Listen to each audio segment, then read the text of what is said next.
नमस्कार, SK9 येवला न्यूजमध्ये आपलं स्वागत आहे। आता एक ब्रेकिंग बातमी आपण नाशिकच्या सिन्नरमधून पाहत आहोत।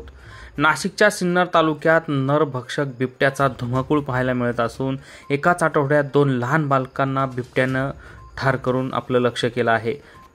सिन्नरच्या देवपूर निमगावमधील ही घटना आता आपण पाहणार आहोत।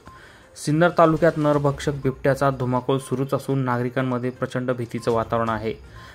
सायंकाळच्या सुमारास देवपूर निमगाव येथे केवळ 1.5 वर्षाचा गोलू युवराज शिंगाडे हा घराजवळ असलेल्या कांदा चाळीजवळ खेळत असताना बिबट्यानं मकाच्या शेतात त्याला खेचून नेऊन ठार केलं। याआधीच अवघ्या आठवड्यापूर्वी पंचाळे गावात सारंग गणेश थोरात हा 10 वर्षाचा बालक देखील बिबट्याच्या हल्ल्यात मृत्युमुखी पडला होता। या सलग 2 घटनांमुळे सिन्नर तालुक्यात बिबट्याचा वावर मोठ्या प्रमाणात वाढल्याचं चित्र स्पष्ट झालं असून एकाच आठवड्यात 2 निरागस बालकांचे प्राण गेले असून ग्रामस्थांमध्ये प्रचंड भीतीचं तसेच संतापाचं वातावरण निर्माण झालं आहे। वन विभागानं तातडीने या ठिकाणी पिंजरे लावून बिबट्याचा बंदोबस्त करावा, अन्यथा तीव्र आंदोलन छेडलं जाईल असा इशारा ग्रामस्थांच्या वतीनं देण्यात आलेला आहे।